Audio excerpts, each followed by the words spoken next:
for us. So welcome, Robin and Tara.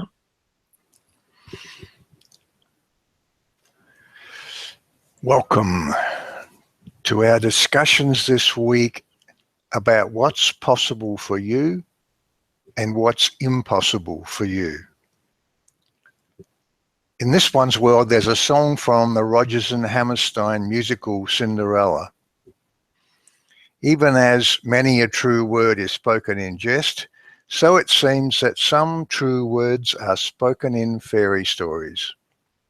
The song is called Impossible. Impossible for a plain yellow pumpkin to become a golden carriage. Impossible for a plain country bumpkin and a prince to join in marriage. And 4 white mice will never be 4 white horses. Such fol-der-ol and fid-dle-dy of course is impossible. But the world is full of zanies and fools who don't believe in sensible rules and won't believe what sensible people say. And because these daft and dewey-eyed dopes keep building up impossible hopes, impossible things are happening every day. Of course, creating new things in your world doesn't have to be about turning a pumpkin into a carriage or mice into horses, although you could. This is about you learning, or more accurately, relearning to create whatever you want. And we know when you're starting from being in what looks like a real world, and then you try to make sense of all of this from that place, it can be a little daunting. But little by little, we invite you to be open to a new way of seeing things. And if there are changes in your life you'd like to achieve, we're here to persuade you that you can. Because by law of attraction, there's nothing you cannot be, do, or have. In other words, beyond the essential nature of who you are, a consciousness that's part of the all that is, there's truly nothing that's fundamentally impossible. So let's spend a little time here to reflect on that.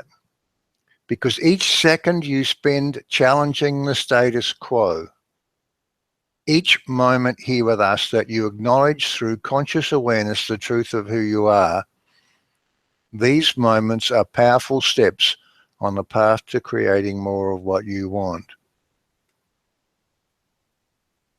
From our friend Bashar, here's some words on what's possible. Every being, all beings in creation, are all the different ways God has of looking at itself. This is what it means to be all that is. The idea of knowing yourself to be God is simply allowing yourself the broadest possible definition of that concept. And knowing that for God, that is real. God knows itself to be its own being, but also knows itself to be the compilation of every being within it, and knows every being within it to contain the totality of the whole. Nothing is impossible to all that is. If you can conceive of it, it is real to all that is. On some level, some dimension, some aspect of consciousness, it exists. We've talked before of the fact that all chosen beliefs come with their own life support system, because of course, by law of attraction, once a choice is made, everything in your world lines up with it. Now that's a simple statement to make, but think about it. Think about the enormity of it. Anything you choose to believe will, by definition, be correct. It will be the truth. Of course, it's a personal choice, and so it's your truth. But in your world, your truth is the truth, because those personal belief choices of yours are what creates it. Into that world you attract versions of people and events and things. Everything that lines up with those choices. We'll come back to more on this shortly. And so that's how it is that your choices are self-reinforcing. As you practice a version of that choice over and over and over, you forget all about that original choice you made. Are you beginning to get a sense of the power of that tapestry of expectations of yours? Are you beginning to see why, once a choice is made, it takes a special sort of focus to make a different choice? From Bintino. You have a thought. The thought vibrates at a certain frequency. Your consciousness is now being focused to that frequency domain, and your state of being, mind and body, are starting to radiate that frequency. Consequently, you receive more thoughts and experiences of a similar vibration as the frequency you just tuned yourself to, which becomes a self-reinforcing pattern. When the thoughts, ideas, and experiences within this domain are all that we perceive for a longer period of time, we generally start to forget that there are an infinite amount of frequency ranges that are available to us, all of which could lead us to magnificent experiential changes in our life, even miracles. So we say, let's all remember. There's a man, Jeff, that this one used to often see on his morning walks. Once while they were walking and talking, Jeff declared that there was very little he was certain about. But with just a little exploration, it was obvious that, of course, there was a multitude of so-called certainties in Jeff's world. It's just that with Jeff, as for all of you, these certainties fade as decisions. You forget how you made them, and they merge into the backdrop of your existence. So let's for a short time here look at these things in your backdrop and see them for what they are. Everything that's possible, probable, or improbable, and the millions of certainties and impossibilities that make up your expectation tapestry. These are just the decisions you've made and stored away and forgotten. If you're the curious type, you can push and prod and probe at the world to uncover the facts about what is. But studying reality to see the way it works is like studying the stew you just cooked to find out what you put into it. It can, of course, be fun to play that game. It's a lifetime quest for some. But here's what can be even more fun: creating something new. Experiencing life is like tasting that stew.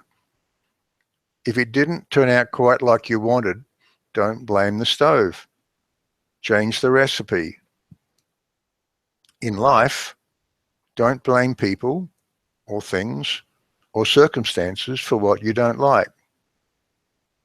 The real fun comes when you start changing the thoughts that created it that way in the first place.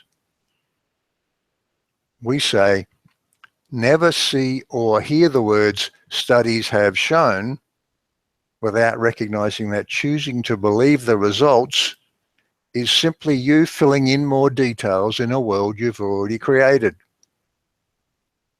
Can you see that you created those studies by knowing, and therefore expecting, that there will be people in your world who will do such things? There's nothing in your world you don't know as possible. There can't be, because you and you alone are creating it. If you do fill in some details, it will always be between the lines, the possibility outlines of the sketch you've already made. Once again, more on this shortly. We've also talked before about the apparent realness of that current matching virtual reality you're in. You can make a new choice. You can imagine a new reality, but it doesn't seem as real yet as the one you seem to be in because you haven't yet stepped into full alignment with it. Once you do align with it, it will manifest and become your new, most real, now real world. It's a new version of you and a new version of your matching context. Of course, you're doing this new version creation all the time. Each moment of now is like the still picture that makes up every frame of a movie. Unless the camera stops and restarts from a new viewpoint or the beginning of a new scene, the changes are sufficiently small that there seems to be no break in the flow. It's continuous, and so you don't recognize it as a new version. But it is. And, as in a movie, switching to a new viewpoint is possible. Big changes are possible. It takes a new decision and it takes focus. Big changes take big focus, but they're possible. Old decisions don't make things so forever unless you leave them as they were made. What is doesn't prove decisions were right. What is results from those decisions. The cure for what is-itis, which is the Abraham term for being stuck in that old reality, is revisiting those decisions, seeing them for what they are and changing them. That's what we're doing here. We're encouraging you to focus some attention on that tapestry of possible and impossible expectations of yours. See it for what it is and change what you want to change. From our friends Abraham. Does it feel possible or impossible? Which is it? It's not both, and you get to choose which it is and line up with the one you choose. Human logic says, if it hasn't manifested, it won't manifest. But if this time-space reality has the wherewithal to inspire the desire within you, it has the wherewithal to deliver it in full fruition. You can take pleasure from the having of it even before you have it. You can be so not bound up in the not having of it, so at one with the knowledge that it's coming, that there's no absence of its vibration anywhere within you. Not longing for it, not yearning for it, not suffering for it, not pleading for it. You simply like knowing you want it. If you are bound up with the not having of something, there's that question that comes up that expresses your doubts and misgivings. It's the question, where's my stuff? We talked of last week. When that comes up, we say, get off it.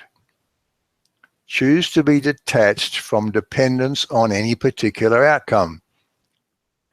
Choose instead to do the would-be, will-be, is process. Imagine your world as it would be, then as it will be, then as being now. Get into the movie in your mind that has that thing, whatever it is, manifesting around you. If you can enjoy yourself so much in that movie that you cease to care about the so-called real world, then that movie will become your real world. We want to repeat that. If you can enjoy yourself so much in that movie that you cease to care about the so-called real world, then that movie will become your real world. Can you see that it must? Because you have released all resistance, and this is how your real world gets created. This is precisely how you can move more and more into the confidence of knowing who you are and how you create everything around you. When you woke up this morning, the sun rose in the east. And that's because at all levels of your beingness, you knew it would. Without energy, focus, or attention, you created it that way. Now, the cynics among you, or those of you new to these concepts, might think, that's ridiculous. It rose in the east for everybody in the world. But there is no the world we can look at and use as a basis for our conclusions, because there are infinite versions of it. You woke up into the version that's a match to your belief choices, and the version of everybody and everything in that world, by law of attraction, will be a match to you. So we're encouraging you to get to that place of eager anticipation that Abraham was referring to. This is the place of peace and power, fun and freedom, which we never get tired of talking about. And last week, when we talked of the value of meditation, we added some new words to that description: clarity and confidence. The journey starts when you make a commitment to remember who you are and why you're here. It progresses as that commitment gives birth to a powerful focus of the choices you've made and new choices you can make. It progresses further into choosing processes that work for you and practicing them. It translates into clarity and confidence. Old ideas become less real. New ideas become more real. Shortly, we'll get into our longer discussion and your questions. But just for a bit of fun, let's finish here with our poem called Impossible. There's just some things you cannot do, is what they always said. So see the world, accept the facts, and keep a level head. Some things are impossible.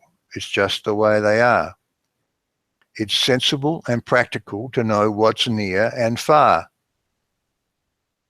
Or could it be that it's a choice? Indeed it is, we say.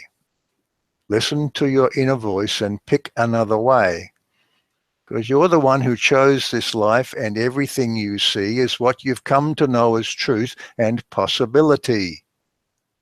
So probable, improbable, it's up to you to choose. We say walk not through life in someone else's shoes. Possible, impossible, the world is at your feet. What you know creates it all, and everyone you meet. So, peace and power, fun and freedom, clarity and confidence. If those words sound good to you, that's because they resonate with every part of you. These words are the playground you came here to play in. Let's play. Let the new games begin.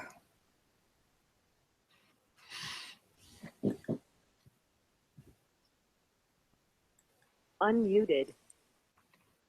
This Hangout on Air was the summary of our theme for the week. We do 3 live calls a week with questions and answers for our members on Tuesdays, Thursdays, and Saturdays. You can become a member by going to the loaclub.com/join. Our longer discussion continues now with Q&A on our member conference line.